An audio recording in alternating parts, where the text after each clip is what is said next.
Ok, je tape à tous. Donc, on continue. Ici, je suis dans la deuxième partie. Donc, sur le thème de l'orgasme féminin. Alors, on a passé la partie néandertalien tardif, Yamnaya et tout ce qu'il y avait à en dire dessus. Ici, on va parler du système stellaire. Mais je fais un récapitulatif donc, de du programme. Et donc, je vais rajouter en barre d'infos les vidéos que j'ai déjà faites qui parlent du thème d'une manière différente, mais qui en parlent donc à travers les contes. Donc ici, là, on va parler du système, on va parler d'astrophysique. Donc, l'orgasme féminin, mais sur le plan astrophysique. Parce que ça a une implication aussi. Enfin, tout n'est que fractal. J'arrête pas de le dire, mais c'est vraiment vrai. Et là, je suis en train de le démontrer, en fait. Donc, à travers les contes, donc j'ai illustré à travers le conte de Blanche-Neige, qui en fait parle de métaphysique, de la métaphysique, d'un aspect métaphysique des lois de l'univers, et donc astrophysique, donc qui va être lié du coup avec le calendrier kamite, et comment ils ont découvert le calendrier, avec quelles techniques ils ont utilisé pour découvrir le calendrier, que je vais vous expliquer maintenant. Et là, ici, j'ai des sources, puisque c'est mon cours de biophysique, mon cours de sciences. Et je fais le petit crochet parce que j'ai pas encore fait la vidéo qui concernait Ouziré, qui était en fait la clôture de deux ou trois séries de vidéos, mais en fait que je peux clôturer déjà avec ici. En faisant cette synthèse-là, vous prenez tout ensemble, que je vais symboliser. En fait, parce que ça m'a inspiré à travers mes cours de bio, à travers donc l'étude donc des autotrophes, ce que j'ai expliqué, donc les plantes et le mécanisme, le fonctionnement des plantes, qui est le même mécanisme que le fonctionnement des peuples mélanodermes, puisque nous, en fait, c'est comme si on était des soleils à l'intérieur d'un espace-temps qu'est la Terre. C'est pour ça qu'il faut voir les choses sur différentes échelles, que les abrahamiques ont parlé de l'échelle de Jacob, qui a été repris par les francs-maçons, parce que ça veut vraiment dire quelque chose. Et donc c'est pour ça que quand je parlais, l'année passée, j'avais commencé à faire des vidéos sur YouTube, je parlais qu'il y avait une forme d'alternance, alternance qui symbolise en fait le divin avec sa polarité féminine et masculine. Et bien ici, je suis en train de le démontrer à travers la mitochondrie. Voilà pourquoi la mitochondrie a été symbolisée dans différents peuples avec différents aspects, représentés aussi des fois par des animaux, notamment l'éléphant. Donc là, c'est la vidéo concernant les menstruations qu'il explique, puisque la femelle, donc c'est une société matriarcale, et c'est une société qui, donc les femelles ont leur menstruation, et ces menstruations-là, ben, donc du coup, ben, va impliquer des choses. C'est pour ça qu'il faut que je revoie le coup qui parlait des mammifères placentaires. Il y a un truc avec ça aussi, il faut que je regarde. Donc, pour pas perdre le fil de ce que je dois expliquer. Ici, on va parler donc du système stellaire qui est toujours, donc je viens d'expliquer. Après, je vais faire 3 vidéos. Donc, il y aura partie 3 concernant les mitochondries. Et dans la mitochondrie, il y aura A, B et C parce qu'il y a 3 étapes. Première étape, lecture de l'article ici. Donc, de la mitochondrie, donc l'implication biologique. Donc, ici, on est plus dans la physiologie, donc le fonctionnement, etc. De la mitochondrie dans la reproduction. Ensuite, on parlera de la mitochondrie sur le plan physique, mais donc électrique, donc toute sa potentialité. Donc, je vais devoir reprendre mes notions de chimie. Ah oui, chimie, ben c'est chimie, biochimie, dans le sens où c'est lié à l'énergie électrique. Et c'est là, tu vois, c'est là. On va parler de l'orgasme.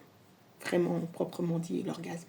Et je vais le décortiquer un peu pour vraiment. Mais il fallait vraiment aborder d'abord ces notions-là pour comprendre ce que j'allais dire. Parce que c'est pas. Je sors pas ça de mon chapeau.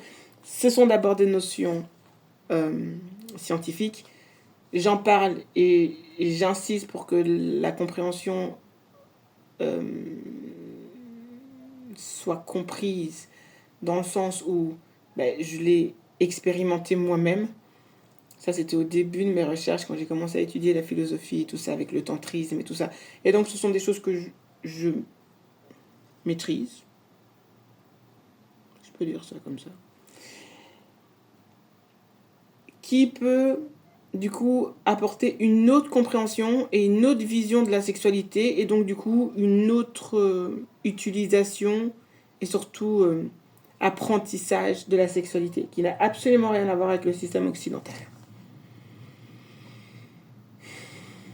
Mais vraiment pas. C'est l'antipode, hein, chouchou. Une antipode. Mais qui correspond à la façon dont les populations autochtones de la planète, hein, c'est pas juste un peuple comme ça que tu trouves comme ça perdu. Sur tous les continents, la chose était comme ça. Et puis, le Tardif a débarqué, il a décrété de je ne sais d'où, puisque la mitochondrie a dit le contraire. La mitochondrie, mais c'est pour ça, moi, la première fois que j'ai entendu le mot mitochondrie en classe, mes oreilles, elles ont fait... Il y a comme une onde, il dit, il faut que tu cherches là-bas, chouchou. Il y a un truc avec ce truc. Soit, j'en ai déjà parlé, de comment j'ai rencontré cette entité. Et finalement, j'avais même écrit un poème, mais je ne retrouve plus la feuille. J'avais écrit un texte là-dessus. J'ai essayé de le retrouver. Enfin non, j'ai déjà essayé de le retrouver, mais je ne l'ai jamais retrouvé. Et j'avais écrit... Ouais, c'était la différence entre mitose et méiose. Et donc, j'avais écrit... Donc, je ne sais plus comment c'était. Donc, étant méiose, nous devenons femmes, sœurs et filles. Il y avait un truc comme ça. Donc, en fait, c'était l'énergie motrice qui te poussait à... En fait, c'est une énergie magnétique. Donc, en fait, je suis vraiment dans mon thème. J'avais vraiment trouvé, juste à travers ce petit texte, enfin, ces 3 petites lignes, j'avais trouvé... C'était vraiment ça, parce que finalement, ce que je suis en train de démontrer, c'est exactement ça. C'est dommage que j'ai pas retrouvé mon truc.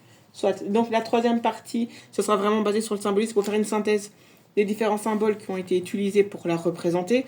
Et vous en connaissez le plus connu, hein, ici, là. C'est l'ANC. L'ANC, la clé de vie, c'est la mitochondrie. Et puis, après, donc, je fais la conclusion. La conclusion, donc, le système que la nature nous enseigne, donc, qui est représenté par le matriarcat et par les peuples qui sont matriarcaux, et puis le système que l'Occident a imposé au monde entier, qui est le patriarcat, qui a contaminé tout, les interactions, etc. Et comme je l'ai lu dans la vidéo précédente, le capitalisme détruit tout. Alors nous, on le voit à l'échelle des êtres humains, mais ça détruit vraiment tout. Et ça perturbe vraiment tout. À commencer par eux-mêmes. Soit. Et donc après, la conclusion, elle sera vraiment basée sur des exemples bien précis, bien concrets de pourquoi il faut arrêter le patriarcat, c'est pas naturel. Et ça apporte plein de problèmes. J'ai déjà donné des premiers exemples dans la première vidéo. Et après, j'aurai fini. Mais je ferai peut-être pas tout en une fois. Donc là, ici, je vais au moins parler sur le système stellaire pour faire la corrélation avec le système stellaire concernant le fait que les Égyptiens ont représenté l'espace comme étant Nout. Donc comme étant une femme. Et quand on observe, je ne sais pas si je vais regarder ici dans mon Google Photo. Tant pis pour la musique là. Toi aussi. Attends.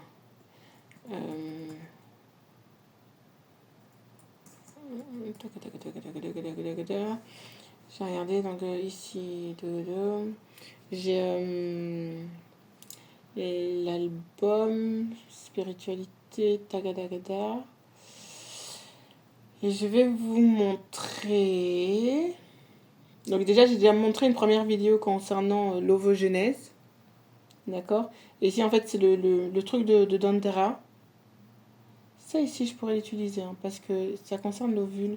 Là j'étais en train de montrer un cycle au niveau le cycle au niveau des fréquences.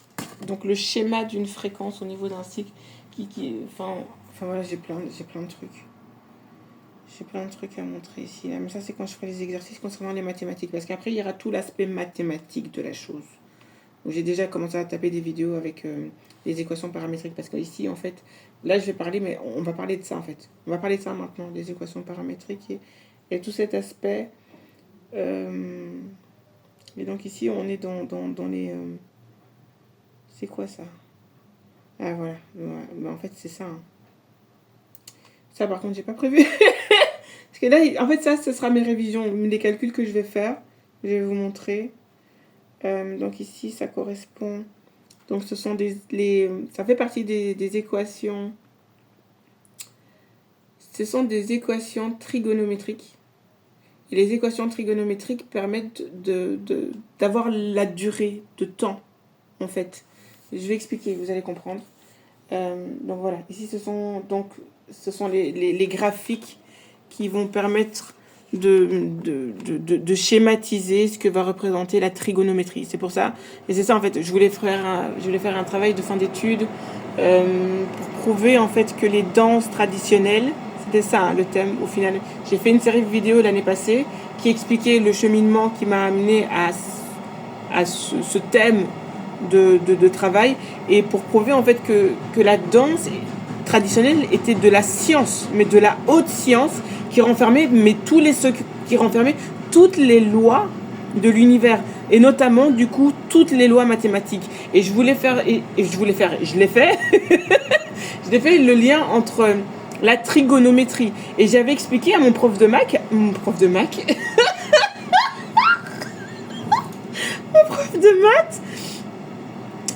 j'avais expliqué à mon prof de maths qu'en fait, quand on pratiquait la danse avec la géométrie sacrée, on faisait de la trigonométrie. Et si on expliquait aux jeunes la trigonométrie dans cette dynamique-là, je vous garantis que vous avez des classes de matheux.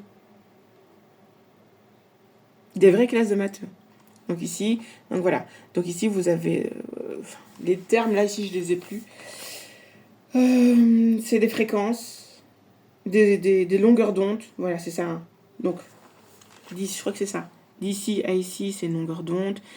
Ici, donc vous avez, quand je parle d'alternance, c'est celle-là, une alternance, une autre alternance, qui va être représentée par le féminin, par le masculin, le positif, le négatif, avec les protons, les électrons, avec la première vidéo d'introduction que je vous ai montrée concernant les ATP. Parce que les ATP, donc il y a une partie qui va concerner, et vous voyez, hein, ça va donner un mouvement rotatoire. Un mouvement rotatoire, c'est forcément un cycle. Donc c'est pour ça que la mitochondrie est transmise de la mère à l'enfant. Elle est dans la mère et elle est dans la fille. Alors maintenant, il y a une explication. Je ne l'ai pas encore vraiment bien cerné pour pouvoir l'expliquer dans une vidéo. Pourquoi le royaume Kemet va surtout s'accentuer sur le principe de la mère et le fils, au fils, mais je pense que c'est par rapport à notre système stellaire. Et là, vous regardez la photo que j'ai utilisée pour illustrer la vidéo. Parce que ça ressemble à un spermatozoïde. Mais le spermatozoïde est moteur avec une énergie, la mitochondrie. Je suis déjà en train d'expliquer. Je suis déjà en train d'expliquer. Mais non, parce qu'en fait, ça c'est ce que j'ai expliqué maintenant. Ok. Un petit peu maintenant et un petit peu sur la mitochondrie, parce que la première partie c'est la lecture, la deuxième partie donc ça sera juste de la physique, vraiment basée sur la physique, sur l'énergie électrique et électromagnétique. Donc en fait ce sera là aussi, je parlerai de ça là-bas. Et donc ici c'est intéressant de faire les équations trigonométriques, parce que les équations trigonométriques vont parler de degrés et des radians, donc c'est-à-dire du laps de temps qui s'écoule entre le point A et le point B d'un vecteur. Et c'est comme ça que tu comprends comment ils ont construit le calendrier. Et pour avoir ces données-là, il faut que tu vérifies. Il faut que tu le fasses une fois. Tu vérifies une deuxième fois. Et tu es certain après une troisième fois. Donc ça veut dire qu'il te faut au moins 70 000 ans pour faire ça. Et tu n'avais pas besoin de laboratoire. Tu n'avais pas besoin d'un microscope. Puisque tout fonctionne par fréquence. Et je vais vous expliquer comment ils ont fait. Alors ici, donc, j'ai même pas montré la vidéo que... Donc ici, là, voilà. Donc ici, il y a je suis en train de manger. Je commence à m'embrouiller, mais c'est parce que j'avoue que c'est des notions qui sont peut-être un peu compliquées, mais en fait, il faut les simplifier parce que c'est... Et toi, là? Ah oui, il faut que j'aille mettre mon chargeur. Oui, toi aussi, attends. Il faut que je mette charger mon PC. Sinon, il va s'éteindre. Et ça va pas m'aider. Donc ici, vous voyez, et c'est comme ça en fait que tu construis même le temps au niveau de la journée. Le cours en physique là, c'était degrés, radians, secondes. Donc en ayant des degrés, donc un angle, tu as des radians, et des radians, tu peux créer du temps. Enfin, tu as Je n'arrive pas à employer le bon, j'ai peut-être pas le bon terme pour définir, mais tu as un qualificatif temporel. Je sais pas si c'est bien dit, compréhensible. Je peux pas l'expliquer, c'est compliqué. Donc voilà pourquoi c'est important d'étudier ça, parce qu'en fait les radians, ça va être lié donc aux fréquences, et les fréquences ça va être forcément lié à une énergie, à une puissance, puisque en physique, tout ce qui va concerner aussi la fréquence va avoir un lien avec la puissance. Vous observez juste dans votre quotidien, la machine à laver, elle a une certaine puissance. La puissance, elle est liée à quoi? C'est au nombre de tours qu'elle fait par minute. Le nombre de tours par minute va déterminer la puissance de l'appareil ou de la machine. Eh bien, dites-vous que sur le plan astrophysique, c'est exactement la même chose. Et donc de ça, tu peux déterminer, avec des équations, tu peux déterminer le temps que va prendre cette puissance à arriver d'un point A à un point B. Et là, tu es aux équations vectorielles. Et puis les équations vectorielles, tu passes aux équations paramétriques. Et là, tu as une heure, une date et une puissance. Tu vois de quoi je parle? Ah oui, c'est comique parce que quand j'étais petite, je voulais faire une BD. Et dans ma BD, en fait, c'était l'histoire d'une femme qui débarque sur Terre. Un peu en mode Dragon Ball, mais c'était pas un garçon, c'était une fille. Enfin, j'ai déjà expliqué dans mes vidéos, mais en fait, je suis en train de me dire que j'avais raison. Hé, ça fait un peu peur. Hein.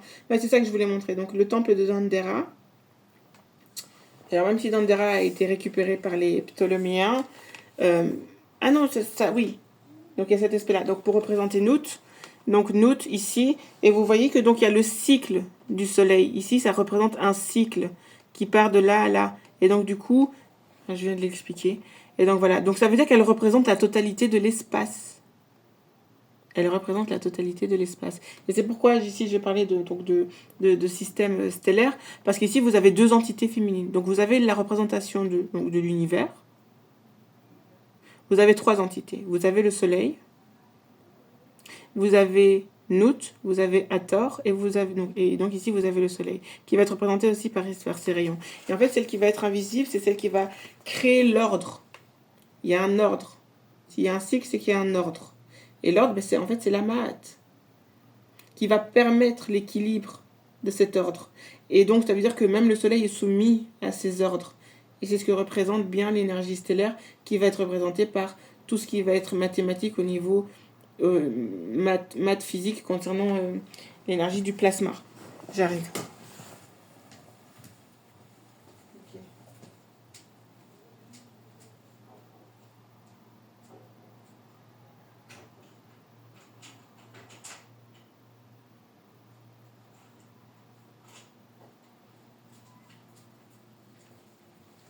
Bon.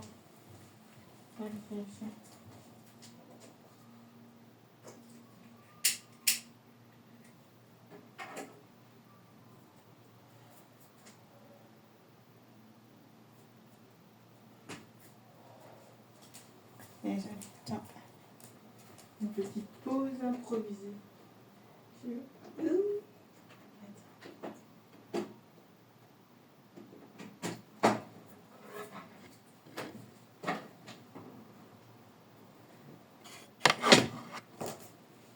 Ok, c'est parti. On continue. Donc, j'ai commencé à... En fait, je suis en train de faire des révisions avec vous. Je suis en train de revoir mes cours et je le fais en mode... Donc, le système solaire. Donc, la Voie lactée, nanana. Qu'est-ce qui est intéressant? Donc, ici, il y a voilà, donc les planètes telluriques, donc elles sont rocheuses. Et puis, vous avez les planètes gazeuses. Qu'est-ce qui est intéressant ici? Donc, vous avez la ceinture d'astéroïdes et vous avez aussi la ceinture... donc, en fait, les comètes sont considérées comme des blocs de glace et de poussière. Les comètes. C'est possible, hein. Parce que, bah oui, mais en fait, les comètes, c'est ce qui est représenté par les étoiles filantes. Soit.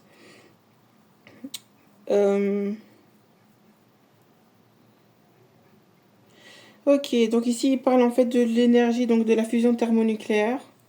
Le Soleil, l'étoile du système, le Soleil est une étoile naine jaune, orange de 70 700 000 km de rayon et de masse 1,9 x 10 exposant 30 kg, soit 31,6 x 10 exposant 4 fois la masse de la Terre. Elle est constituée de 91,1% d'hydrogène et de 7,8% d'hélium. Et ça, c'est important. Parce qu'en fait, ce qui va faire la réaction qu'on va appeler de nova ou de supernova, c'est quand il n'y a plus d'hydrogène. Et c'est ça que je voulais faire le lien avec le mythe osirien. C'est quand... donc en fait, parce qu'il peut ne plus avoir d'hydrogène qui va être symbolisé par Osiré. Et donc là, ici, vous allez avoir une réaction de nova. Donc en fait, la progéniture de ce soleil va aller ailleurs. Et à ce moment-là, c'est des géantes bleues. Des géantes bleues ou des géantes blanches. Quand elle est une géante rouge, en fait, c'est quand il y a la réaction de supernova. J'ai un peu révisé. Parce qu'à chaque fois, je m'en mêlais les pinceaux. Et donc, du coup, voilà. Et donc, la réaction de fusion thermonucléaire, c'est une transformation d'hydrogène en hélium. Et puis ensuite, vous avez la réaction triple alpha de l'hélium. Donc, 3 atomes d'hélium va donner un atome de carbone. Donc, une énergie noire. Et moi, ce que je suis en train de réfléchir là maintenant par rapport à ces données-là, c'est que je suis en train de me dire, est-ce que ce ne sont pas ces réactions-là qui vont créer l'énergie de l'espace, en fait, et qui va être représentée du coup par une femme, par Nout. Ça se tient. Hein. Et donc, ici, la triple divinité, parce qu'en fait, je sais pas. Là, j'avoue, je sais pas. Je vais rien dire. Donc, sa température de surface est de 6600 kg, c'est-à-dire... Non, 6000 K. Donc, c'est des Kelvin, c'est ça? Je crois. Il faut que j'envoie mes notations. C'est-à-dire, oui, des degrés, donc c'est des Kelvin. Soit. Ça, c'est pas important. Enfin, si, c'est important, mais là, c'est pas là où je veux en venir. Tandis que sa température... En fait, c'est la réaction de transmutation. Vous voyez pourquoi c'est important? Là, ici, j'avoue que le vocabulaire est super important. Les questions de transmutation. Ça veut dire que l'hélium ne redeviendra jamais de l'hydrogène. C'est une transmutation. Quand je parlais de la transmutation du codage génétique des Néandertaliens ben oui, parce que justement, là, ici, ça pose problème. C'est parce que tu vois, j'ai cette donnée-là, du coup, je sais que ça commence à poser problème. Par contre, au niveau donc des phénotypes et des... donc oui, des phénotypes. Parce que là, ici, j'ai repris mon cours et tout, ici, là, sur la mitochondrie, parce qu'on parle de gènes récessifs. Les gènes blancs, donc les gènes leucodermes, sont des gènes récessifs. C'est-à-dire que vous prenez un noir, vous le métissez avec un blanc, parce que le noir a ce patrimoine génétique sapiens, qui est supérieur. En fait, c'est des calculs. Je vais faire un exemple au tableau, parce que c'est logique. C'est des calculs, c'est des bêtes calculs. Genre, je suis à 90% sapiens. Toi, blanc, tu es à 10% sapiens. On fait un enfant ensemble. Ça veut dire qu'au niveau sapiens, notre enfant aura donc 100 sur 200, donc il sera à 50% sapiens. Plus que toi. Toi qui es à 10%, donc l'enfant sera noir. Tu vois? C'est dans cette logique-là. La biologie au niveau des haplogroupes, des rhésus, groupes sanguins, etc. Ça se base que sur ça.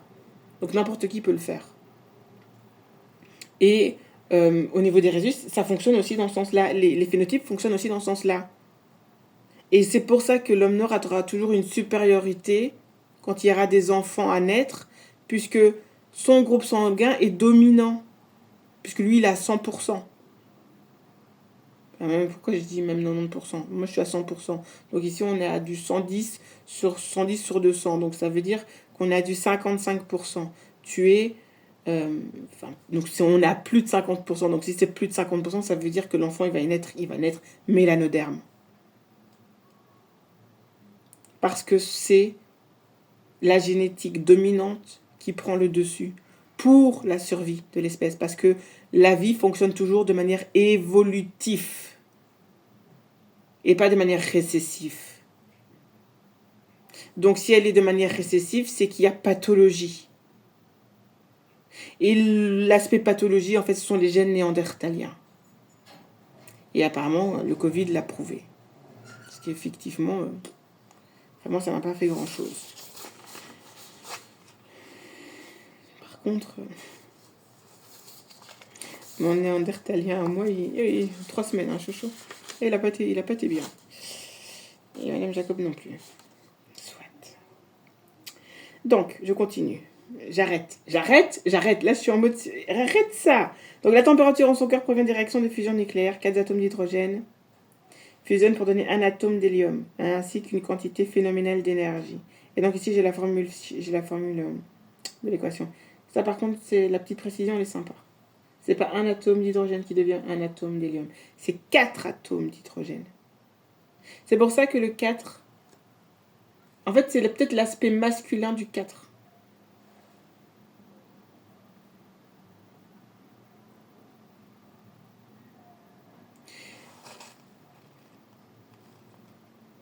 Est-ce que donc Héroux peut être représenté par de l'eau qui va être formée pendant la réaction de Nova, qui va atterrir dans un autre système, du coup féconder ce système pour créer un nouveau système stellaire. Ça se tient. Faut que je regarde. Donc ici, donc les planètes. C'est pas cet aspect-là que je voulais regarder. Donc ici, il y avait les planètes naines. Non, c'est pas les planètes naines. Si. Oui, c'était par rapport au compte. Désolée. Donc, une planète naine, depuis sa nouvelle définition d'août 2006, est un corps céleste en orbite autour du Soleil. Mais non, c'était une naine. Non, c'était une naine jaune. Ah, désolé. Ça, par contre, je suis en mode freestyle un peu. Enfin, j'ai préparé, mais je suis un peu en mode freestyle. C'est quoi ça? Donc, ici, qu'est-ce que je devais aborder?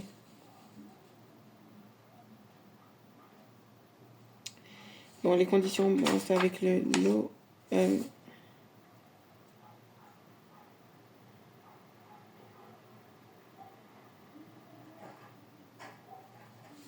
Donc la Terre, ses particularités, elle a une atmosphère. L'atmosphère, c'est l'effet plasmique des gaz autour de la Terre qui va créer un bouclier protecteur. Il y a une hydrosphère. Donc, c'est l'effet plasmique de l'eau autour de la Terre. Donc, c'est un ensemble de masse aquatique de la planète. Parce que l'eau a aussi sa quatrième forme qui est le gaz, sous forme gazeuse. Et c'est ça aussi qu'il faut que je rajoute. La vidéo concernant l'eau, la vidéo c'est l'eau, c'est la vie. Et ils expliquent en fait, c'est des dingueries. Ah, regardez la vidéo. Ah, c'est des dingueries. Il y en a deux. Il y a cette vidéo-là et il y a une autre vidéo qui parle donc l'énergie du plasma.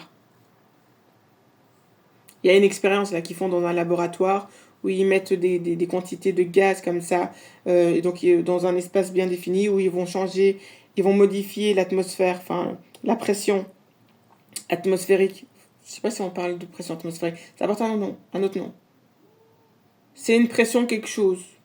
Je crois que c'est une pression ATP, ATM, je ne sais plus, il y a un truc dans le genre. Ce n'est pas la pression atmosphérique, mais c'est une pression, je ne sais plus le nom scientifique. Et donc, en fait, il modifie ça et ça donne l'impression, tu as l'impression que tu as plein de comment ça s'appelle de rayons comme ça, des rayons bleus, parce que ça dépend aussi de la couleur. La couleur va dépendre de l'atome que tu vas utiliser pour pouvoir le faire. Des rayonnements bleus, des rayonnements rouges, et puis ça fait des espèces de bruits, de crépitements. En fait, c'est l'aspect invisible, mais avec des atomes bien précis, dans une pression bien précise, va devenir visible. C'est de ça que je parle. Tu vois? Voilà. Et puis, donc il y a la lithosphère. Et puis, il y a la magnétosphère. La magnétosphère, c'est par rapport au noyau avec les ions ferreux. Ça, c'était cet aspect-là. Non, ça, c'est pas intéressant. Enfin, c'est pas pour... Ici, alors... Donc, les lois physiques de l'univers. Bon, ils vont te parler de la loi gravitationnelle, voilà.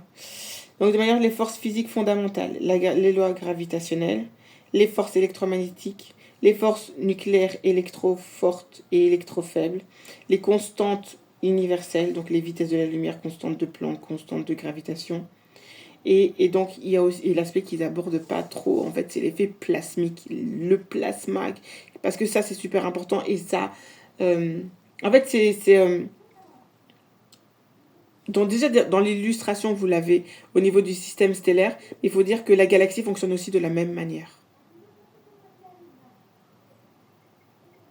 J'ai pas encore vu d'image qui représentait ça comme ça. Il faudrait peut-être en faire. Ok, donc ici, donc la zone habitable, oui, c'est pas pour le... Bah, on parle de reproduction, donc je vous montre. Donc la zone habitable de ce système stellaire. Donc, ici vous avez le Soleil, et donc ici vous avez la Terre qui se trouve précisément dans cet angle-là. Et c'est pour ça que la Terre est fécondable, mais alors sur le plan métaphysique, c'est symbolisé. Donc ici on change d'échelle, donc on change l'alternance. Donc le Soleil devient masculin, et cette énergie masculine va féconder la Terre. Ça veut dire qu'avant elle avait une polarité féminine. Que j'explique dans le conte de Blanche-Neige. Alors, le truc, l'atmosphère, l'ionosphère. Et ça ici c'est dans la conférence. Il y a une autre conférence qui parle donc de l'ionosphère, je sais plus le titre, qui parle de ça. En fait, c'est un gros schéma de tout ça, mais en fait je l'ai en cours, donc c'est pour ça que je sais que la vidéo est intéressante. La vidéo est intéressante parce qu'elle schématise et elle synthétise tout ça et elle l'illustre en fait. Le gars, franchement, il a fait super bien son truc. J'ai trouvé ça super intéressant. C'est ça que j'ai mis dans la playlist. Donc ici, il y a l'eau, donc les propriétés de l'eau par rapport aux planètes, etc. etc. Mais ça, c'est pas intéressant. Donc ici, vous avez... donc la fois, comment l'ozone, c'est bien de représenter par un schéma, comment l'ozone se forme. Donc c'est à travers, donc c'est l'effet plasmique de l'oxygène qui va avec l'azote, etc. Aussi, ça en fait partie, parce que sous pression, mais c'est expliqué dans la vidéo qui parle donc de la conférence du gars qui fait sur l'ionosphère et la magnétosphère. Et donc ici, vous avez vraiment le schéma. Donc en fait, ça c'est l'énergie, donc le soleil en fait qui va séparer la molécule de dioxygène. Et donc du coup vous avez des molécules libres qui vont rejoindre d'autres molécules. Et c'est ces ensembles de trioxygène qui vont créer l'ozone. Et donc c'est aussi, donc en fait la Terre elle a 3-4 boucliers comme ça qui vont protéger des UV solaires. Et c'est l'aspect en fait, c'est l'aspect sétien. Quand on reparle des mythes osiriens, c'est Héru en fait qui est le souverain, puisqu'il est dans son royaume qui est son système, et qui a cette énergie de destructrice qui va être symbolisée par Seth, qui a réussi à le corrompre, qui va être repris par l'énergie féminine, donc par la mat, qui va apporter l'équilibre, et donc du coup la distance qu'il va y avoir entre le soleil et la terre va permettre d'amoindrir sa puissance. La lune aussi, avec ses rotations autour de la terre, qui va permettre à ce que les rayons soient les moins nocifs aux vivants sur terre, parce que là, dans cette échelle-là, la terre est représentée par Hathor. Donc elle est une énergie féminine.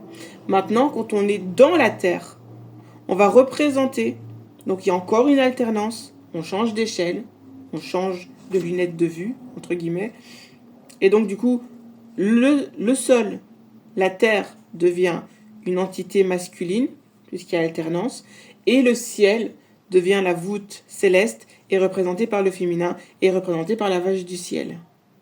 Et là, tu comprends que ça devient logique. Tu vois. Et c'est dans ce sens-là aussi qu'on dit que Hathor repermet à Héru de retrouver la vue. Donc c'est-à-dire de retrouver son équilibre énergétique. Et c'est ce que fait bien la Terre. Par contre, quand on va rechanger d'échelle et qu'on va revenir au niveau du cœur de la Terre avec les différentes parties Il y a ici, je sais pas, j'ai tapé ça où, avec les différentes parties de la Terre, avec... non, ça c'est les différentes parties de le truc. En fait, pour vous rentrer au niveau de l'intérieur de la Terre, donc avec le manteau, la croûte, etc., etc., et que vous avez aussi tous les, euh, les cristaux qui sont dedans et tout ça, on change de nouveau. Et là, la Terre devient féminine.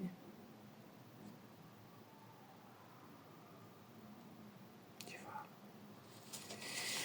Ok, ça paraît logique. Maintenant, il faut mettre tout ça. En fait, c'était l'objectif de mes recherches ces dernières années. C'était vraiment de faire une corrélation entre les deux. Pour prouver en fait que l'aspect scientifique, enfin ce qu'on appelle la science occidentale, en fait n'est qu'un plagiat. Et je connaissais pas donc les mouvements panafricains, les mouvements kamites. Je connaissais pas tout ça. Je savais même pas que ça existait. Mais pour moi, c'était une certitude. Et c'est ça que j'ai pas arrêté d'insister à mon prof. Je lui ai dit, on peut pas dissocier la spiritualité de la science. J'ai insisté. J'avais raison. T'as vu? J'avais raison, putain. C'est une dinguerie. Déjà, putain, je lui ai tenu tête, hein. Laisse tomber. Soit. Donc ici, tu parles de la lumière. C'est là où je voulais en venir. Ok, c'est ici que je voulais en venir. Concernant, en fait, le système stellaire. Parce que vous avez vu dans la vidéo d'introduction, quand il y a fécondation, on parle bien de ça. Hein, je suis toujours dans mon thème, les gars. Vous savez qu'il y a un faisceau lumineux. Et donc, du coup, il faut savoir interpréter ça. Et l'observer à différents niveaux et à différentes échelles. Mais donc, du coup, il faut tenir compte de tous ces paramètres. L'alternance, etc., etc., etc. C'est ça, hein. Et donc, c'est un peu, ça a l'air un peu compliqué, mais finalement, c'est... Tu sais faire des bébés? Alors, tais-toi. Enfin, non. Il faut savoir s'en occuper après aussi. T'as vu? Ah, c'est pas donné à tout le monde, hein. Oh, putain. Soit. Alors...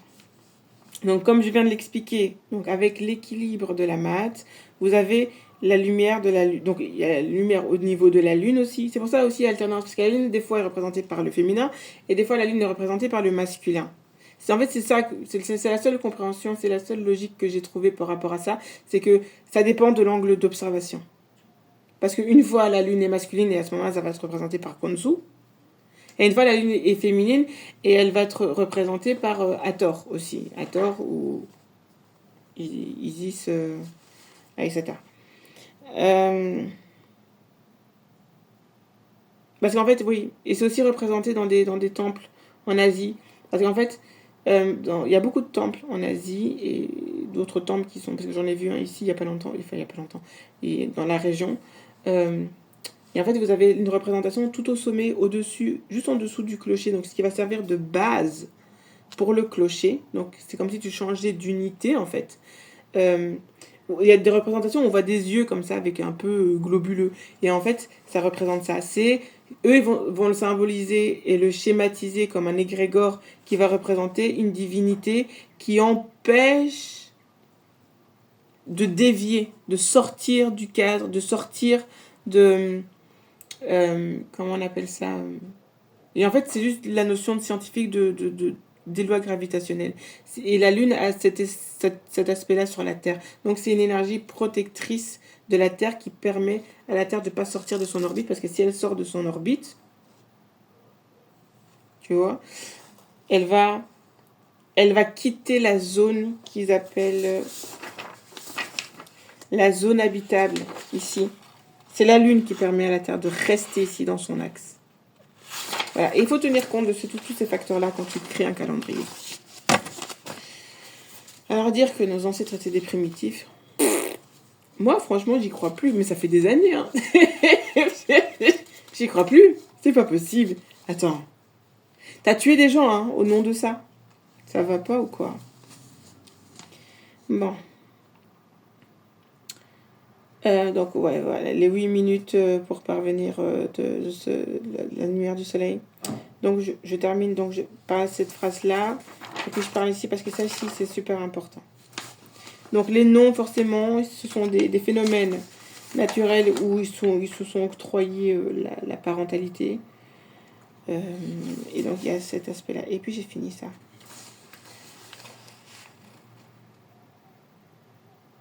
Et puis après, je passe aux exemples.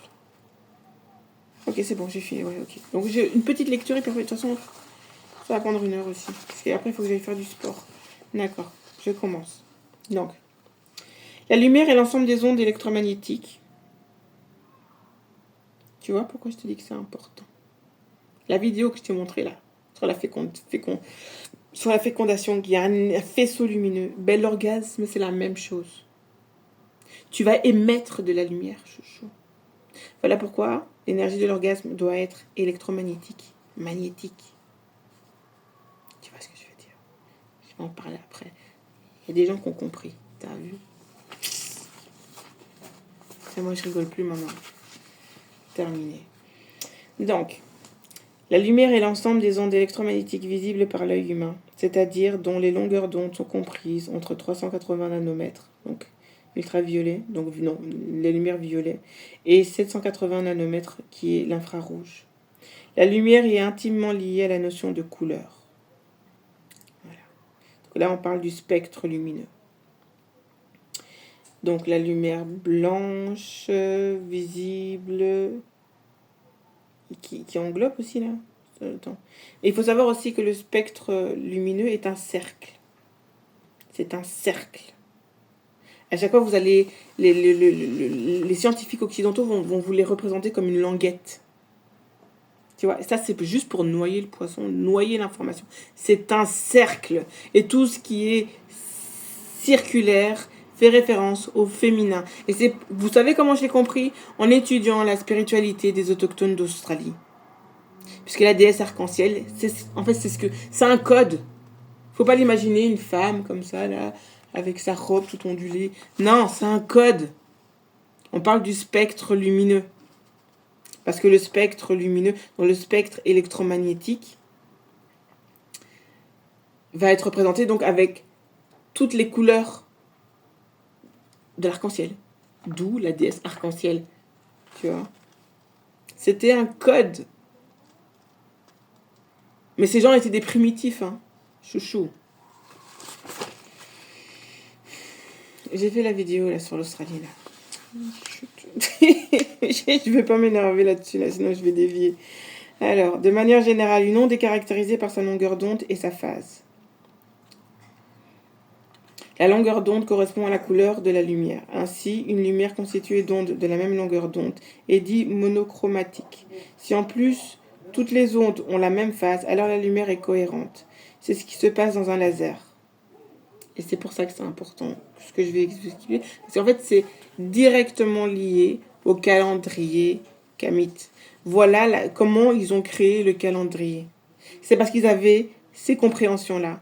Quand tu observes les étoiles le soir, pas avec toute cette pollution qu'il y a ici, là. Surtout avec des êtres qui avaient aussi une hygiène de vie qui n'était pas polluée. Et toutes ces ondes-là, une onde, c'est une vibration.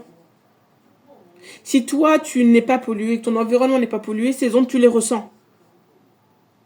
Tu sais, quand des fois on dit qu'il y a de l'électricité dans l'air, tu ne le vois pas, mais tu le sens. La levée héliaque de Sirius, c'était ça, il le sentait. Et comment je le sais? C'est qu'à chaque fois que les temples qui vont représenter et qui vont être utilisés, qui ont été utilisés pour fonder le calendrier, se trouvent toujours à côté du Nil. C'est pour ça qu'ils construisaient toujours aussi aux abords du Nil. Et là, on ne parle pas d'une eau matérielle, ça a été symbolisé par une eau, mais ce n'est pas une eau matérielle, c'est une eau métaphysique. Et là, on rentre dans la physique quantique. Je suis en train de vous introduire à ce que la science occidentale appelle la physique quantique. C'est ça. C'est une énergie invisible qui agit sur le visible.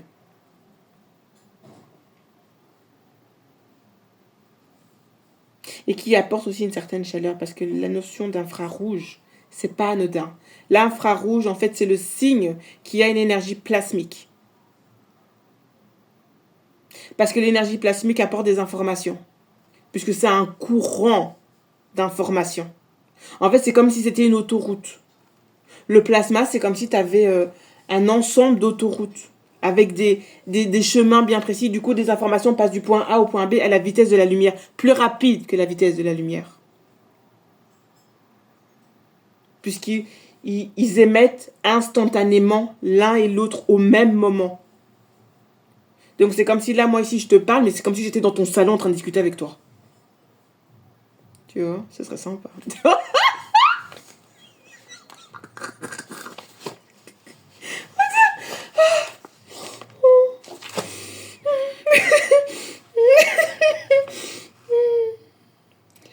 Et là, ta gueule.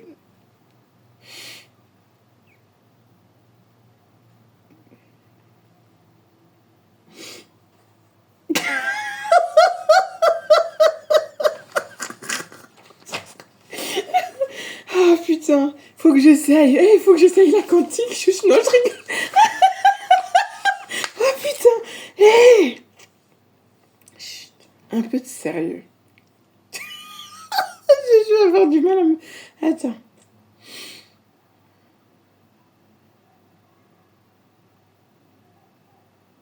Ok. Alors, je vais expliquer après le laser, dans quel cadre tu peux l'observer et observer que ce mécanisme physique est bien réel. Et donc, ça concerne tout ce qui va être astrophysique. Donc, la célérité, donc la vitesse de la lumière n'est pas toujours la même dans tous les milieux et dans toutes les conditions. C'est exactement ce que je viens de décider. Oui, c'est à peu près ça. Par exemple, les écarts de vitesse observés entre des milieux peuvent être reliés au phénomène de réfraction qui permettent le fonctionnement des lentilles. Qui permet le fonctionnement des lentilles. Tu vois, c'est ça en fait. Donc les écarts sont généralement assez faibles, ce qui a permis de parler de vitesse de la lumière au lieu de vitesse de la lumière dans le vide. Mais là, à ce niveau-là, l'Occident triche un peu. Il faut déchiffrer un peu tout ça, mais j'avoue que c'est un peu compliqué parce que...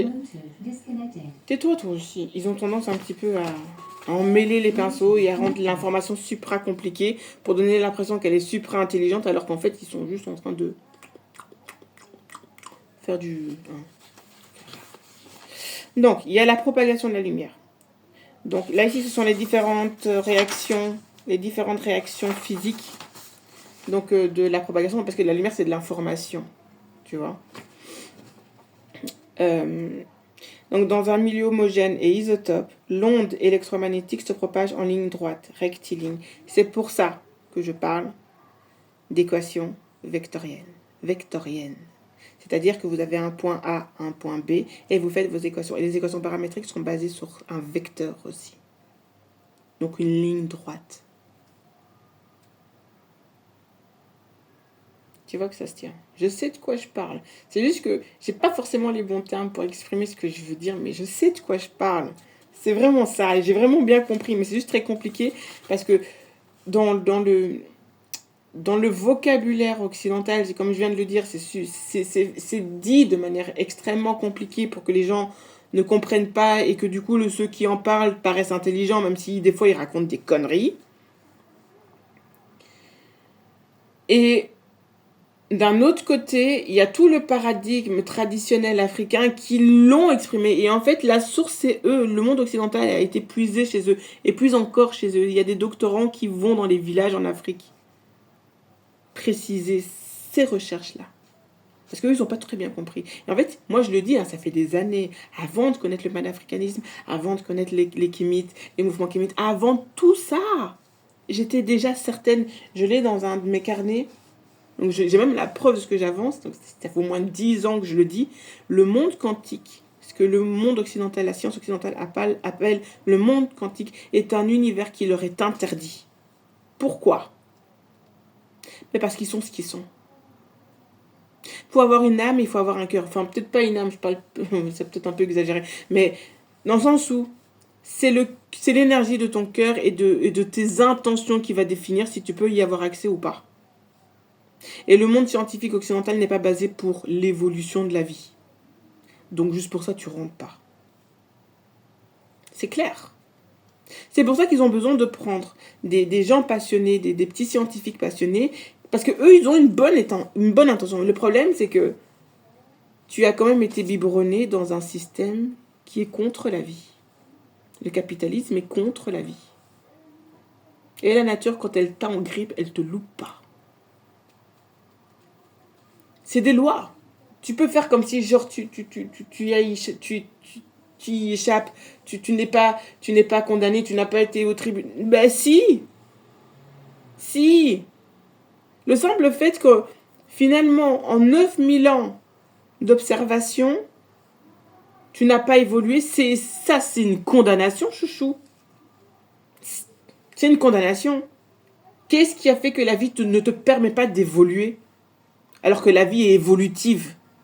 Darwin, il le dit lui-même. Sauf que je pense que c'est précisément à ce moment-là que eux ils ont compris le bordel.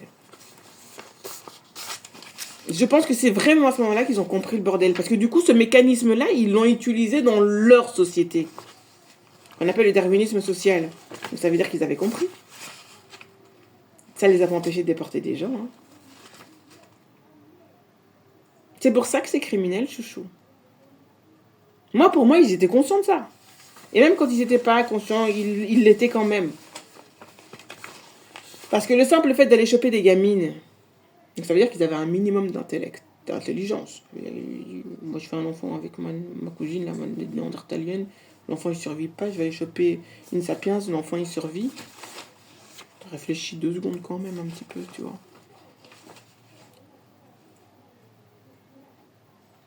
Donc ça veut dire qu'inconsciemment, même si tu n'avais pas ce savoir-là, tu savais que pour ta survie, par instinct de survie, il fallait que tu t'accouples avec un sapiens. Et c'est encore le cas aujourd'hui en 2025. Donc, je continue. La réflexion. C'est pour ça qu'ils ne peuvent pas nous exterminer. Hein. Ça fait 2000 ans qu'ils veulent exterminer les Noirs avec leur propagande religieuse, là. Pourquoi c'est pas le cas? C'est hier, je me suis dit ça, putain, c'est une dinguerie. En lisant l'article, là. Mais il m'a pété la tête. Mais j'ai bien rigolé quand même. Mais, j'ai dit, mais oui, c'est une des raisons pour laquelle ils n'exterminent pas les Noirs. Ils savent qu'à partir du moment où les Noirs vont disparaître, eux, c'est terminé. Ce qui permet qu'ils survivent encore, c'est les métissages qu'il y a eu pendant la période coloniale. C'est ce qui fait qu'ils survivent toujours. Et je l'ai démontré à travers les contes.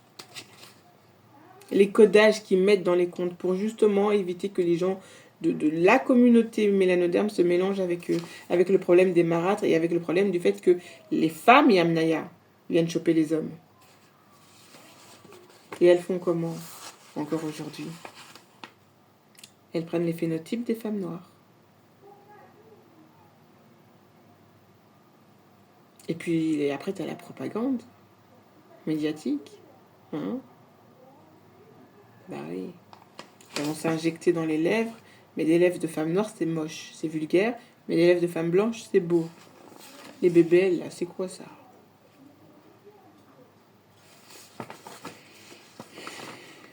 Plus le pire, c'est que j'ai vu une noire avec un BBL. C'est vraiment pas beau. Non seulement c'est pas beau, mais tu te dis, mais c'est... Tu vois, et je suis même sûre certaine que cette femme avait un joli fessier naturel de black. Peu importe la proportion. En fait, moi, je vois pas la grosseur au niveau... c'est au niveau de la courbe. C'est parce que je suis dessinatrice que du coup, je vois comme ça. Mais c'est vraiment une courbe qui doit... Donc, tu peux avoir un petit fessier, mais avoir une courbe tellement vertigineuse, j'ai envie de dire, que c'est ça qui va être attractif à l'œil, parce que l'œil fonctionne comme ça. Même si tu le fais de manière inconsciente. Moi, je le fais de manière consciente parce que j'ai développé ça à travers le dessin. C'est pour ça que je dis que le dessin est un art complet. Parce que ça t'introduit aussi dans le monde scientifique. C'est la trigo. C'est de la trigo, chouchou. Et la trigo amène la géométrie sacrée. Tu vois? Donc, un ensemble de proportions et puis ensuite un ensemble de mouvements. Donc, je continue. Parce que là, de toute façon, j'ai presque fini. Je termine la lecture ici. Donc, vous avez la réflexion. Mais en fait, j'ai rajouté plein de vidéos, en fait. Il y a plein de vidéos que j'ai rajoutées dedans. Pour comprendre. Parce que j'ai mis des vidéos YouTube sur la playlist qui parlent de ça. La réflexion et la réfraction. Donc, la réflexion, c'est lors de la rencontre avec un obstacle. J'en ai parlé aussi dans le conte de j'en ai parlé, cette notion scientifique, dans le conte de Blanche-Neige. Parce que ça fait référence à ça, un miroir. C'est l'aspect phénomène physique d'un miroir, c'est la réflexion. Qui est un phénomène physique. C'est pour ça qu'on ne parle pas d'une beauté quand le miroir parle. Miroir, quand l'autre elle dit miroir, miroir, dis-moi qui est la plus belle. J'aime ça précis. Mais ça va. Non, mais ça va pas. Donc, en fait, bon, c'était pour illustrer l'aspect scientifique, en fait, derrière le conte expliqué. Parce qu'on parle pas d'une beauté physique. Donc, bon, on en parle un peu, mais c'est pas l'aspect le plus important. L'aspect donc physique, c'est basé sur les proportions que je viens d'expliquer. Donc, il y a le truc d'asymétrie. Je crois que c'est même une. C'est pas une. Il y a des études, j'ai regardé, hein, j'ai étudié ça, donc qui parlent donc de tout ce qui va être, ça s'appelle les neurosciences. Et donc le truc de la symétrie, donc la symétrie c'est quand il y a deux côtés qui sont les mêmes. Et en fait, ce qui va faire que l'œil va être attractif à un visage, c'est pas justement la symétrie, mais c'est la symétrie. Donc c'est les petits défauts en fait. C'est les défauts qui font le charme. Parce que ça rend unique, ça donne une empreinte en fait, unique. Et des proportions, elles sont uniques. Même si l'être humain, la femme a tel type de proportion, l'homme a tel type de proportion, genre tu as un nombre défini d'os ici, tu as un nombre défini ici, ici, ici, tu as un même nombre d'organes, etc. Tout ça, tous les êtres humains sont les mêmes. On est bien d'accord qu'ils soient sapiens tardifs ou... Non, je raconte sapiens ou néandertalien tardif. On va finir par les... Non, non, non, non, il faut plus. Non, donc, voilà. Donc, en fait, ils ont vraiment transmuté la beauté comme étant quelque chose d'extrêmement superficiel, alors que la beauté, à la base, elle représente quelque chose d'informatif. Tu vois? Les gens qui ont des fossettes ici, voilà, il y a cet aspect-là. La proportion de tes seins, la proportion de tes fesses, la proportion de tes courbes de tes fesses, la proportion des bras pour les hommes. Un homme qui va avoir une proportion ici, cou, épaule, biceps ou triceps, je les connais pas, je l'ai pas étudié, je les connais pas par cœur. Donc ça, cette proportion-là va définir ta qualité génétique et c'est sur base de ça qu'on va faire un critère de sélection de reproduction ou pas. Tous ces critères aujourd'hui ont été disloqués dans les stéréotypes qui sont devenus raciaux aujourd'hui. Donc il faut être le plus blanc possible pour être attractif. Alors que la nature te dit le contraire. Plus t'es foncé, plus tu as un gros patrimoine génétique. D'accord? Et le meilleur exemple, c'est les lions. Plus le lion est foncé, plus il est dominant. Tu vois? Ah, Disney fait pas du bon. Hein. Pas du tout. Donc, et par rapport, donc l'aspect donc réflexion, c'est aussi, donc là j'ai parlé de l'aspect physique, de la beauté, mais l'aspect métaphysique, donc ce sera toute la beauté de l'âme, toute la beauté de caractère, la bienveillance, l'altruisme et tout. En fait, tout ce qui n'appartient pas aux Néandertaliens. C'est une putain d'observation, je suis désolée les gars. Vraiment. Et tous ces qualificatifs, en fait, appartiennent aux sapiens. Alors oui, il y a des descendants de Néandertaliens. En gros, tous les blancs sont pas les mêmes. Il y a vraiment en fait, des mecs, tu te dis, lui, en fait, il est... Et c'est pour ça, je vous jure que c'est un truc qui m'intrigue. Parce que je connais des blancs, ou des Européens, pas des blancs, des Européens, parce qu'ils se considèrent même pas comme étant des blancs, ce sont des Européens, qui, eux, sont lumineux. Ils ont une énergie lumineuse. Je sais pas, j'arrive... Sur le plan intellectuel, ça m'intrigue. Maintenant, sur le plan social, voilà, c'est des gens que j'observe, donc c'est des gens que je comprends la lumière qu'ils ont. Parce que c'est à travers des comportements et des actions qu'ils posent. C'est des actions. Et ces actions qu'ils posent leur donnent un effet lumineux. Toi, l'action, tu l'as pas vue, mais tu la ressens. Et donc, je me dis, si tu peux la ressentir interactionnellement avec un individu qui se trouve à 1 mètre de toi, tu dis quoi d'une étoile qui est 5, 6, 20, 10 000 fois plus grosse que le soleil? Mais forcément, tu le ressens si tu es réceptif à ça. Et pour ça, il faut se mettre sur une certaine fréquence. Et là, c'est toutes les lois concernant le spectre lumineux. C'est des notions de base qu'il faut que les gens aient. Point. Je peux pas les réexpliquer comme ça. J'explique un peu, mais c'est des notions que les gens doivent avoir. la chose qui n'est pas donnée, c'est que donc le spectre visible est représenté par un cercle et ça fait toute la différence. Parce qu'en fait, la partie blanche, donc de la lumière, en fait, c'est la partie qui va représenter. Il faut vraiment que je fasse un tableau. Je vais essayer de faire un tableau parce que du coup, c'est difficile à représenter, mais je ne sais pas si je l'ai ici. Je vais montrer. Je crois que je l'ai.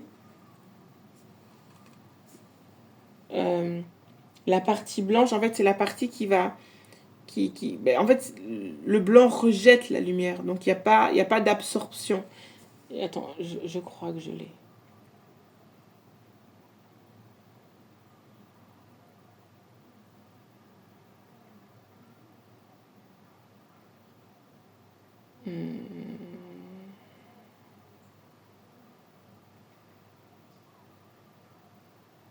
Elle est où? Je sais que je l'ai, putain. Il est là. Je vais vous montrer.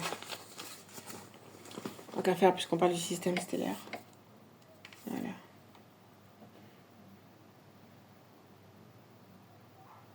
Oui. Voilà. Regarde. Voilà. Donc voilà à quoi ressemble le spectre, ce qu'on appelle le spectre visible électromagnétique, qui est toujours représenté par une languette. C'est fait exprès. Parce que ça, c'est lié à l'énergie féminine. Voilà pourquoi les aborigènes d'Australie parlent de la déesse arc-en-ciel. Ça parle de ça. C'est de la science qu'ils font, ces gens. C'est de la science. Bien avant le 19e siècle et de ce que les Occidentaux faisaient. D'accord? Et avec ça, tu sais faire tout. Putain, moi, le dossier Australie, je te jure, c'est dingue. C'est un truc que j'ai compris il y a tellement longtemps. Tu vois? C'est pour ça que quand j'ai vu la petite déchirer la demande là au niveau du Parlement, parce que je comprends ce qu'elle fait en fait. Et ils ont pas envie de devenir ce que l'Australie est devenue. C'est logique. Ils ont même pas le droit de vote. S'ils sont chez eux, ils sont tapés dans des réserves. S'il vous plaît. S'il vous plaît. Et en fait, ils vont petit à petit. Petit. Ça, c'est le côté harceleur du Néandertalien. Un petit peu. Puis, voit que tu réagis. On recule, on attend. Puis encore un petit peu. Tu vois, pousser toujours un peu plus loin le bouchon. Jusqu'à ce que tu cèdes. Et puis t'en arrives à l'Australie, quoi. Pour moi, l'Australie, c'est vraiment un extrême de la colonisation, mais sauvage. Et de la prédation sauvage du monde occidental. C'est monstrueux. Parce qu'en plus de ça, ils vont impliquer des jeunes de l'extérieur pour venir compléter leur bordel. Soit, je continue. Donc, une partie de l'onde électromagnétique repart vers le milieu d'origine. Donc, loi de la rencontre avec un obstacle. Et ça, c'est super important pour la construction du calendrier kamite. Parce que quand tu fais ça, tu prends... Donc, il te faut un réceptacle. Et là, ici, l'exemple qu'ils ont pris, c'est de l'eau. Tu vois, je raconte pas de conneries, j'attends.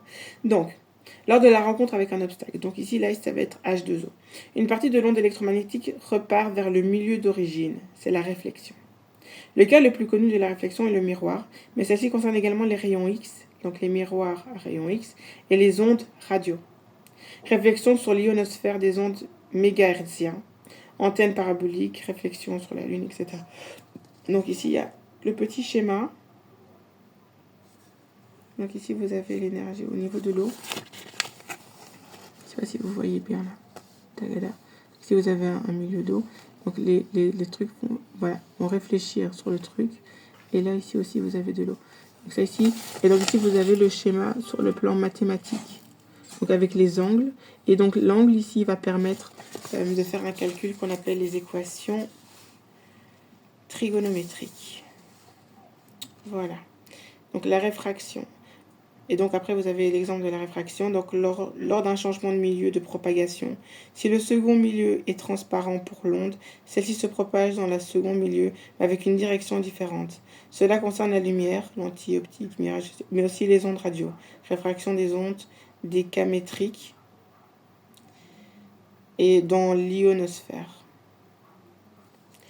Donc ici, vous avez aussi... Donc ici, là, on peut, ici avec les angles alpha, bêta. Vous avez les angles ici, alpha, bêta. Donc ici, vous avez vraiment... Et c'est pour ça qu'ici, tout ce qui va être calcul de limite, calcul d'asymptote, etc., etc., c'est... Du coup, c'est une continuité parce que là, tu peux quantifier l'énergie que tu vas recevoir. Et donc, du coup, tu peux préparer quelque chose. Et c'est pour ça qu'ils font des festivités pour la bienvenue, le nouvel an. Que les populations autochtones, les premières populations d'Europe, ont maintenu en tradition, qui a été récupérée par la première vague Yamnaya, qui vont, eux, s'assimiler aux populations mélanodermes. Et puis vous avez la deuxième vague, Yamnaya, et eux, ils vont tout péter. Ils vont tout prendre, ils vont prendre les femmes, ils vont tuer les hommes, ils vont faire tout le bordel qu'ils ont fait pour arriver jusqu'à l'Europe d'aujourd'hui, 2025. Voilà, ça je pense que c'était vraiment super important de lire. Donc après, ça parle de l'historique des découvertes. Donc il y a la théorie de Newton. Donc ça, concernant la lumière, onde ou fréquence. Donc là on parle, c'est l'introduction de la quantique, mais ça sert à rien de le faire ici là. C'est... Donc le modèle corpusculaire. Donc la lumière est un ensemble de grains. Ouais. Donc ça concernant les photons. Donc l'énergie lumineuse est quantifiée. Enfin, eux appellent ça des photons. Ici en Égypte, est-ce que je peux montrer ça? Je suis allée au Louvre. C'est pour ça que j'ai pas encore fait la vidéo parce que je voulais faire justement. Mais maintenant que j'ai fait cette vidéo là, je vais pouvoir en parler. Je vais pouvoir en parler parce que ça faisait référence à ça. Et si maintenant je vais parler... ici on est en 2025. Je suis allée quand au Louvre. Je suis allée au mois de mai. Ici... mais non, qu'est-ce que tu me fais? Comment je peux faire ici? Pour descendre les photos, je fais comment?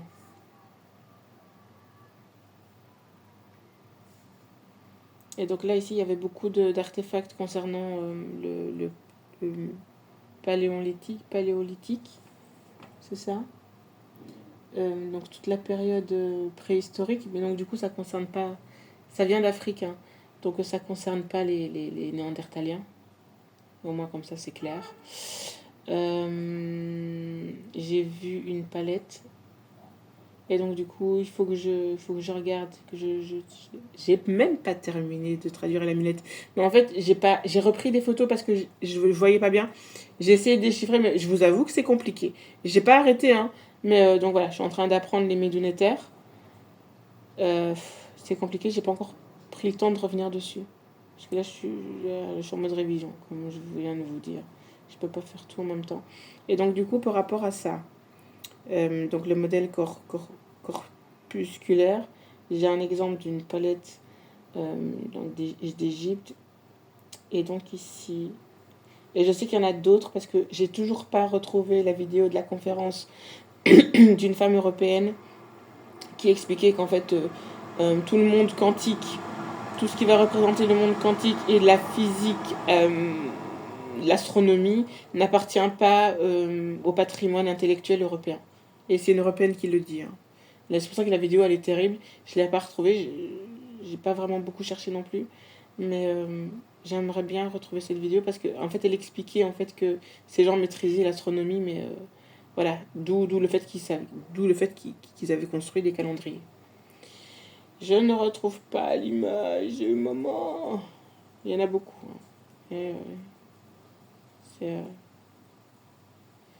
Mais donc, du coup, par rapport à les... Mais comment ça se fait que je l'ai pas? En fait, c'est une palette où on voit une reine, je crois, qui discute avec Héroux, je pense, qui est avec le disque solaire, donc il représente le soleil. Et en fait, on voit qu'il lui apporte de l'énergie et de la bénédiction. Et son énergie, sa bénédiction, est sous forme de fleurs, de couleurs. Alors oui, peut-être c'est la période, je crois que c'est pendant la période ptolémaïque, je pense. Donc c'est la stèle, donc stèle de la dame Tapérette, 10e ou 9e siècle avant Jean-Claude. Donc c'est de la 22e dynastie, donc c'est même pas la période ptolémaïque. Attends, c'est en bois peint celle-là. C'est pas celle-là? Non, c'est celle-là qui est en bois peint. Non, non, non, non, non. Non, c'est pas celle-là. Ben je l'ai pas. Enfin si, je l'ai, mais... Ah mais si, c'est celle-là, c'est en bois. J'avais pas vu. Donc ici, je vous la montre. Donc c'est cette stèle-là. Donc du coup, il faut que je la déchiffre un peu. Et donc du coup, en fait, parce qu'il y a beaucoup de représentations qui... Et je sais qu'il y en a un deuxième conférencier qui l'a utilisé. Je sais plus le nom du monsieur. Je crois qu'il fait ça avec un... C'est un vieux monsieur blanc qui fait ça aussi avec un jeune homme blanc. Et qui parlait des pyramides de Gizeh, etc.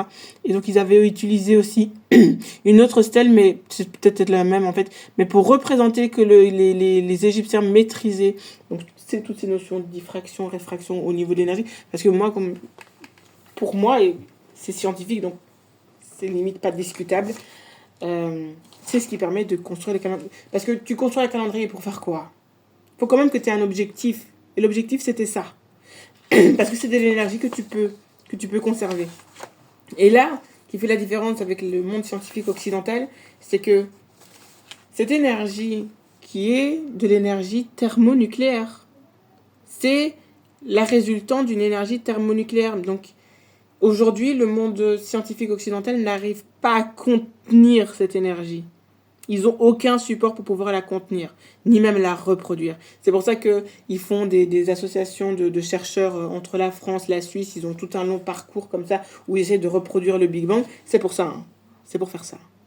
Le problème, c'est que même s'ils y arrivaient, ils n'arrivent pas à contenir. Ils n'arrivent pas à trouver un matériau suffisamment solide pour contenir cette énergie. Parce qu'en gros, tu arriveras à contenir un soleil. Et ça, et c'est là ici que je rentre dans les anecdotes, des exemples pour illustrer ce que je veux dire. C'est qu'en fait, il y a des temples en Asie qui représentent la fusion nucléaire. Et ça ressemble comme à un laser. Allez voir. Moi, je suis choquée, j'ai pas encore entamé de recherche dessus, mais il faut aller voir. C'est impressionnant. Et j'ai vu un temple, donc je vais... Je sais pas si je l'ai ici. Je vais vous montrer. Ça m'a scotché. Je suis restée choquée. J'ai calé pendant plusieurs jours. Je me suis dit, il va vraiment falloir que je fasse ça sérieusement parce qu'il y a vraiment une information à aller trouver là-bas. Si vous la trouvez avant moi, partagez-la. Vous savez bien. Je ne sais pas si je vais la trouver ici. Ouh, ça commence à devenir chaud. Là, mon cerveau est en train de me dire, ouais, on se calme, ma grande. Est-ce que je vais trouver ce temple? Et en fait, il y a un truc, mais de dingue. C'est qu'en fait, il y a une représentation. Il y a une représentation sur un des plafonds de ces temples. Déjà, en plus, ce sont des temples ils ont pas de porte. Genre, tu rentres, tu sors. Ça veut dire que le peuple était pacifique. Il n'y avait pas de guerre, il n'y avait pas d'envahisseurs, il n'y avait pas de gens qui venaient piller. Ça explique déjà quelque chose au niveau de la population qui vivait à ce moment-là. Tu vois? Là, ici, tu es obligé de tout fermer à clé. Et en plus de ça, si genre tu laisses ta voiture ouverte sur la route et qu'on te vole ta voiture, tu sais que c'est de ta faute. Hein. La police dira c'est toi qui as incité au vol. Tu vois la logique? Aïe, aïe, aïe. Ça m'a toujours fait rire, ce truc. On va arriver. C'est bien que je l'ai ici. C'est bien. Donc, je vous ai montré le cercle, le cercle du spectre visible. Je vais vous en montrer un autre de cercle. Et quand je vous dis que tout n'est que fractal, après la conclusion, tu te la fais toi-même. Uluru. Désolé si j'ai mal prononcé dans l'autre vidéo. Représentation de la divinité. La déesse mère du panthéon australien. T'es où? Est-ce que je l'ai? C'est ça, hein, la longueur. Parce que des fois, je me fais des petites notes. Et j'ai relu une de mes notes, je me suis dit, mais de quoi tu parles? Je parlais de ça. Et en fait, ce sont les ondes scalaires. On est dans le thème. Les ondes scalaires. J'ai pas encore cherché beaucoup dessus, mais je vais m'y pencher. C'est bien. J'ai réfléchi à ça l'autre jour pour ma vidéo, mais j'ai pas besoin maintenant. Les karyotypes, c'est important aussi pour le séquençage de l'ADN. Aïe, aïe, aïe. Est-ce que je l'ai? Il y a la vidéo là, je la rajouterai peut-être.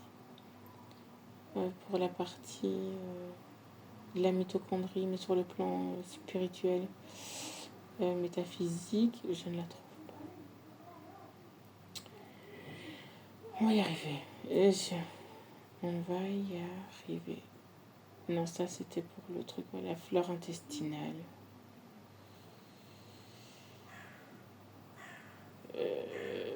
Non, je sais pas. Je la retrouve pas. Il faut que je trie tout ça. Faut trier. Je vais revenir dessus. Je vais peut-être revenir dessus. Je l'ai pas enregistré dans ce truc-là. Du coup, il faut que je cherche dans toutes les autres photos. C'est encore plus compliqué là. On va pas y arriver, j'attends. Non, je l'ai pas. Putain. Soit, je vais continuer parce que sinon je vais me noyer dans l'information moi-même. Attends. Je vais revenir dessus après. C'est pas grave. On va revenir dessus après, c'est pas grave. Non, par contre, ça ici, je vais revenir. Je vais la mettre parce que sinon après, je vais l'oublier. Celle que je voulais vous montrer, je vais vous la montrer tout de suite. Donc, vous avez le disque qui représente le spectre. Le spectre lumineux. Et maintenant, non, ça va. Elle est là ici. Et donc ici, vous avez... Donc déjà, vous avez la mitochondrie qui a cette forme. Ici, c'est à la forme d'un cercle. Et donc ici, là, c'est le cycle de la... Ça s'appelle comment? Donc, le cycle de l'ARN transfert.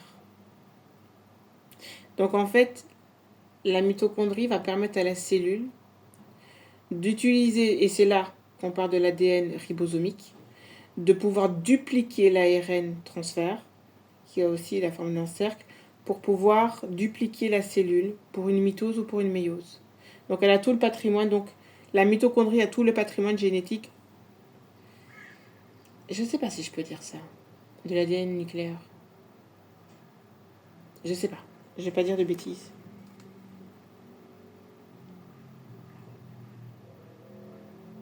Donc ici, le génome mitochondrial humain est circulaire. Il est composé de 16 000 paires de bases. Il est comportant de 7 gènes, lesquels codent 13 protéines, 22 ARN de transfert et 2 ARN ribosomiques.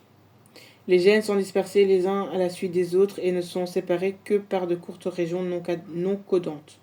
Les gènes codants des protéines sont séparés les uns des autres par des gènes codants des ARN de transfert. Une région de régulation de 600 PB, je ne sais pas c'est quoi PB, comporte les origines de transcription et une origine de réplication. Donc en fait, elle permet de dupliquer le codage de l'ADN nucléaire. Tu vois? Donc, oui, elle a les deux patrimoines. L'ADN nucléaire et l'ADN mitochondrial.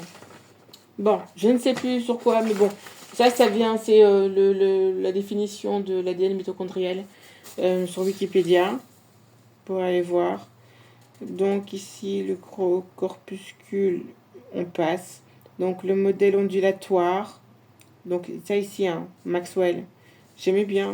Je pense que j'ai un mémo technique pour le retenir que j'ai retenu depuis. S'il y a un chanteur, il y a un chanteur de soul comme ça, afro-américain qui s'appelle Maxwell. J'adore ses chansons. Enfin, il fait des belles chansons, il a une belle voix. Et du coup, je sais pas pourquoi j'ai retenu, parce qu'en plus de ça, je sais pas pourquoi je retiens des cuisses de poulet. Mais c'est une dinguerie, chouchou. Enfin, soit, ça fait juste des références à la physique quantique. C'est même mémotechnique. Il n'y a rien de... c'est juste mes mémotechniques à moi. Donc, le modèle ondulatoire. Voilà. En fait, il y a une alternance des deux. C'est une fois de la matière, une fois une onde. Une fois de la matière, une fois une onde. Enfin, soit. Il faudrait peut-être même pas que je leur dise. De toute façon, il faut avoir une énergie du cœur, mon lapin. Si tu l'as pas, même si tu as l'information, tu passes pas. Parce que c'est maman qui dirige là. C'est maman qui dit si tu passes ou si tu passes pas. La gardienne des portes. Eh ben oui, j'attends. Tu crois que si tu as passé ton temps à détruire la vie, tu crois qu'elle va te laisser passer? Il n'est pas là par toi. Bon, donc, et ici, on va parler donc. Je continue, c'est toujours la même chose, hein, mais c'est juste que là, je prends le temps, je chill un peu, parce qu'en fait, je viens de niquer mon heure de sport. Pour vous. C'est pas grave. C'est pas grave. Je sais pas faire de sport. Je devais aller imprimer mes cours. Je dois imprimer des feuilles de cours. Je le ferai demain. Et c'est tout ce que j'avais à faire. Et puis le reste, c'est tout. J'ai déjà fait mon ménage. Enfin, une partie de mon ménage. Je termine mon ménage. Enfin, soit. Je devais faire du sport là maintenant et je peux pas. Parce que je termine ça et j'ai envie de terminer maintenant. Comme ça, au moins, la lecture de l'article ici. Et là, ici, j'ai fini. Là, ça, c'est les avancées de la science occidentale. Et donc ici, après, on parle de l'effet Doppler. Donc, le lien entre la matière et le son. Alors, phénomène accompagnant la lumière, la diffusion. Voilà pourquoi je viens. Lorsque la lumière rencontre un atome, elle se diffuse sur celle-ci. Elle change de direction.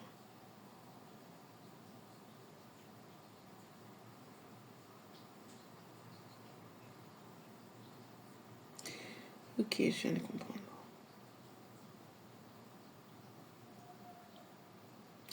C'est peut-être l'effet ondulatoire. Ondulatoire, je veux dire, au niveau de la courbe. Ça crée des courbes.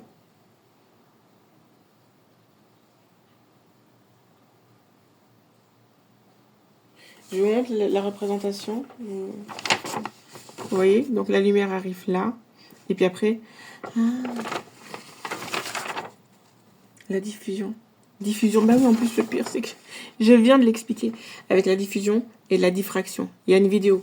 La vidéo qui parle de la diffraction. Il y a une vidéo. Et c'est pour ça que j'ai pris le clip de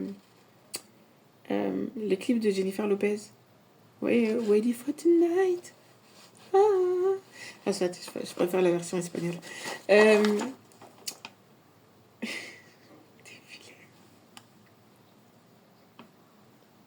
Soit. Parce que, en fait, elle parle de ça. Sauf que, au lieu de prendre une femme noire qui représente réellement cette chose, ils vont te taper une petite blanche avec un boule de noir. Ça, c'est de la propagande, tu vois. Ça, c'est clairement... Non, mais j'aime bien hein, Jennifer Lopez, j'ai rien contre elle, mais elle a été instrumentalisée par l'industrie de la musique pour disséminer une information, transformer une information. Parce qu'en fait, tous les symboles qui sont dans ce clip représentent l'énergie de la lumière et de la diffraction d'une onde. C'est pour ça qu'à un moment donné, on la voit avec toutes des petites perles comme ça sur le corps. Mais en fait, elle représente une panthère. Parce que la panthère, c'est comment dire, scientifiquement, la représentation d'une panthère. La panthère, c'est quoi? C'est un être qui possède en fait, les taches de la panthère va symboliser son lien avec les étoiles. On dit que les panthères viennent des étoiles parce que et c'est quoi qu'elles ont? Ce sont des taches de mélanine. La mélanine est directement liée aux étoiles. Voilà pourquoi ils vont la représenter, elle. Sauf que elle, en tant que femme blanche, avec genre parce que des diamants, c'est quoi? C'est du carbone. Tu vois?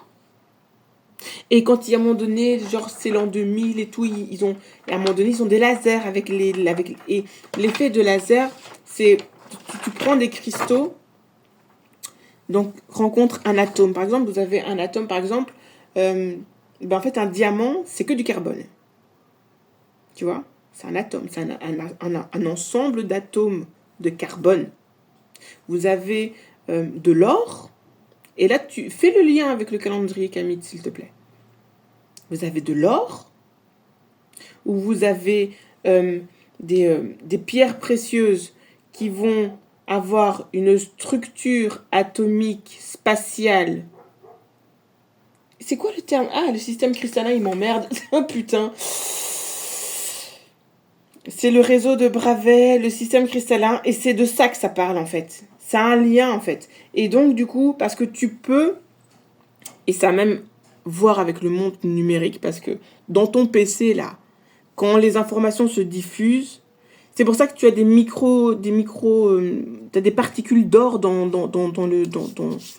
je sais pas comment on appelle ça en électronique, sur la plaquette là, où tu as les différentes puces comme ça pour pouvoir faire circuler l'énergie avec le coltan et sûrement tout le bazar, et des petits filaments de plomb. C'est pas du plomb? Non, c'est pas du plomb, c'est... comment ça s'appelle? Euh, C'est pas du bronze? Enfin, des métaux qui sont conducteurs d'électricité, par logique et par déduction. Il y a de l'or aussi qui est un excellent conducteur d'électricité. Mais donc, du coup, avec la notion de diffusion, si vous avez un circuit et que dans votre circuit, vous mettez un petit morceau d'or, parce que de l'or, c'est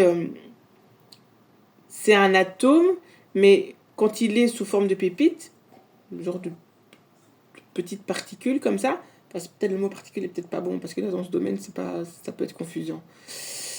Genre, vous avez 1 gramme d'or, enfin 1 gramme, ouais, peut-être 1 gramme d'or, mais vous avez, je sais pas moi, 10 millions d'atomes d'or dedans, enfin j'invente, hein, mais c'est à peu près ça. C'est pour ça qu'on parle de masse atomique. Voilà. Donc, dans la masse atomique, vous avez autant d'or, avec les masses molaires et tout le bordel. Ok, ça c'est pour après. Mais ça part de ça. Et donc, du coup, vous avez, parce que je vous ai montré, la lumière, elle n'est pas forcément visible pour vos yeux. Tu vois? La lumière infrarouge, tu la vois pas, tu la ressens. La matière noire, tu n'en vois pas le rayonnement. Mais il est là quand même. Il y a des rayonnements, j'invente rien, genre le Wi-Fi. T'as du Wi-Fi chez toi. Tu le vois? Bah non. C'est le même principe. Faudrait décortiquer la boîte là. Pour voir comment ça fonctionne. Le pire, c'est que j'en ai une, c'est. J'en ai une que j'utilise plus. C'est pas con. Putain, c'est dingue. J'aime bien faire des trucs comme ça. Je démonte des trucs des fois. J'ai même démonté un baffle une fois. Mais c'est une dinguerie. Hein. J'ai démonté un baffle et j'ai su remonter. Hein. J'ai réussi. Non, parce qu'en fait, j'avais un baffle qui fonctionnait plus trop bien. Je l'ai assimilé avec un autre baffle pour l'amplifier. Juste parce que j'en avais démonté un avant. J'aime bien démonter. Démonter, comme ça, je vois ce qui se passe à l'intérieur. T'as vu? C'est de la curiosité intellectuelle. C'est toujours bon. Donc, il y a la diffraction d'une onde.